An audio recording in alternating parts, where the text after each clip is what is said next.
did that feel with Michael? You asking me? Yeah. I mean, was there any distinct, any different thing you noticed about Michael versus Macaventa?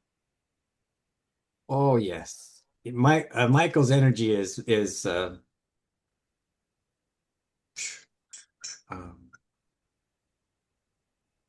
just infused with such love and compassion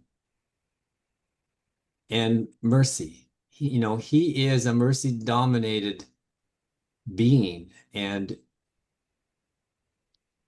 he he loves us so much. He knows how difficult life is here. He lived this life. It wasn't, it's not something that he's not intimately familiar with, and he appreciates the difficulties. So he has such a compassion for mortals trying to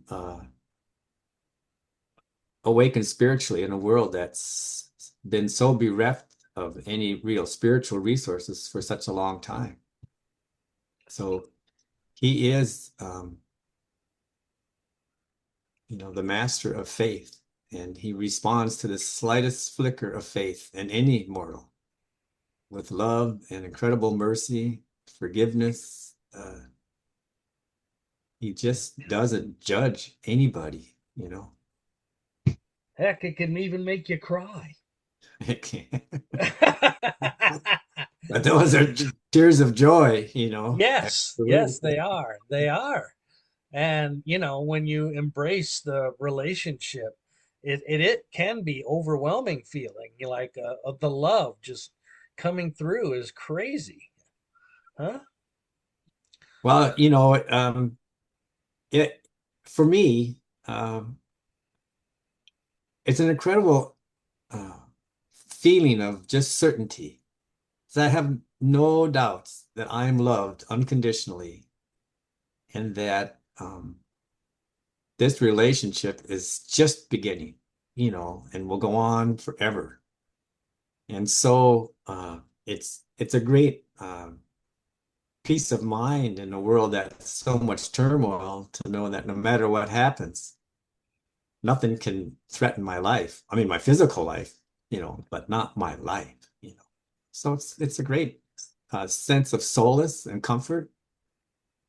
And it's also freedom to step out there like what we're doing, and TR Jesus and Michael and Macaventa and Mother Spirit and these other beings, because you know what's the worst that can happen? People won't be interested.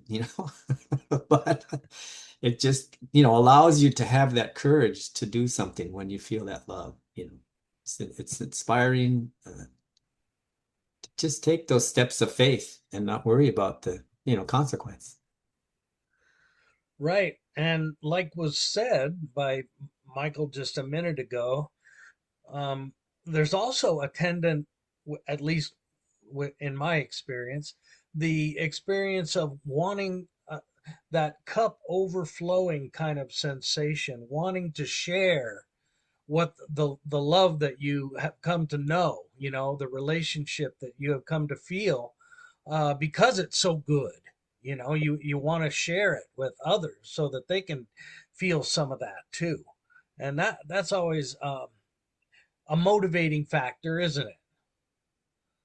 Well, I think if I didn't try and share it in a way that um, is it's just my personal experience. So I can share it for real, because it's not something I read in the book. It's not something I saw on the internet. It's something I experience every morning and evening, and when I enter into prayer and experience this relationship and exercise this relationship. And if I didn't share it, I think I would explode, it'd be like the pressure would be too much, you know? So you just get overflowing with love for people, because that's how Jesus is with us.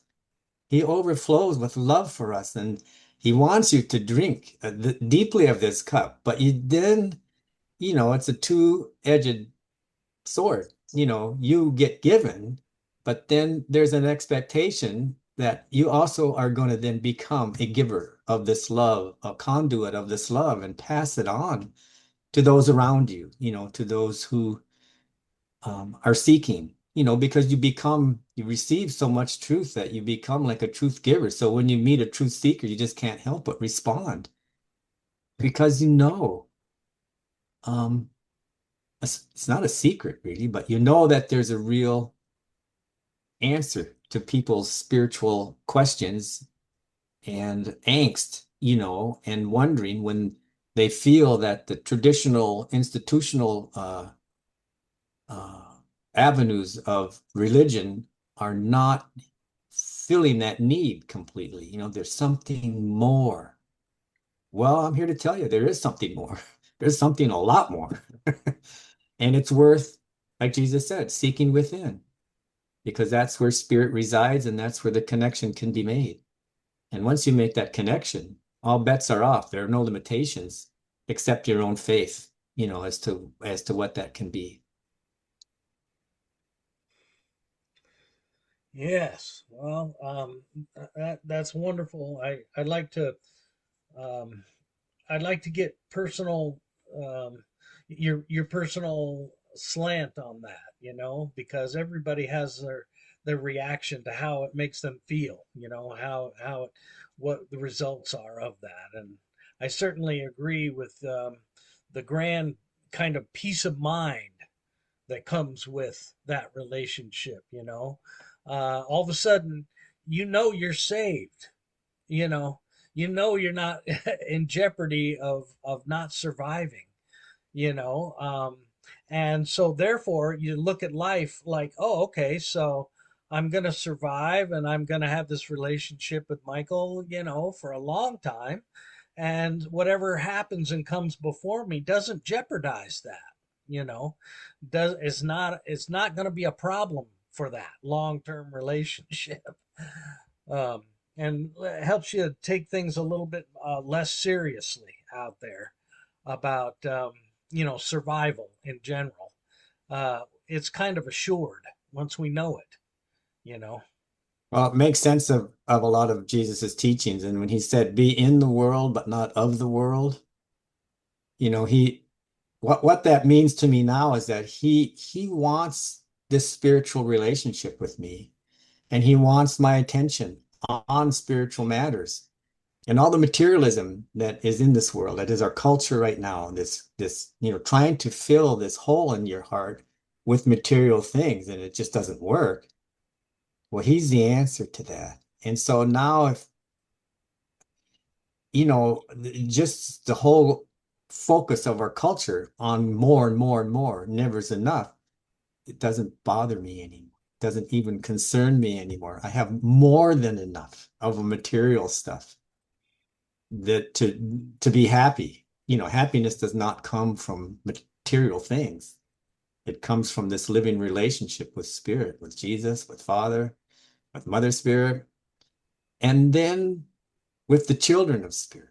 Like we can get together and even talk about these things that with most people, you can't even bring it up because it's just way above what their experience is. So there's no real connection for them to make. And a lot of people vehemently would deny that this is possible.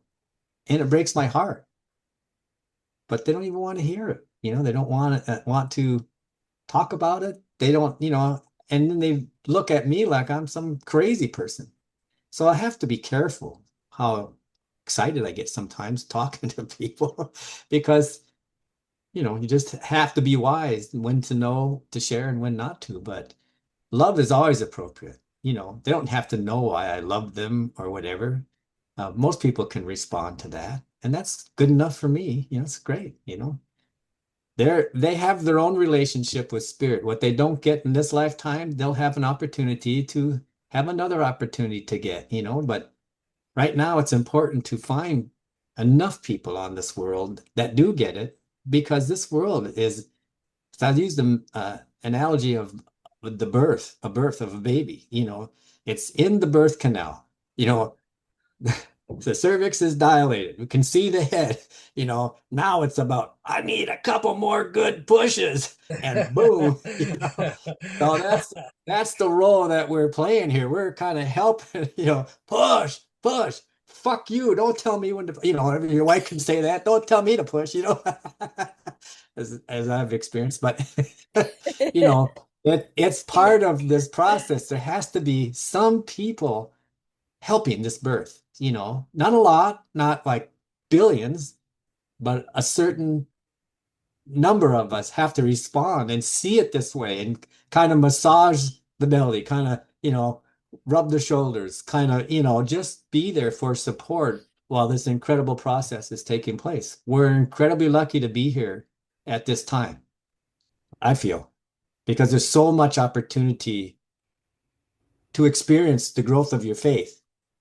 The only thing that stands between you and experiencing this is your willingness to stand on the edge of this precipice and take that leap of faith into the abyss and know that you're not going to die, that you're going to be supported, that it's going to be marvelous. But it does take that decision making of your own free will to do that. But once you do, man, you are in for a hell of a ride. Boom. What can I say? Boom.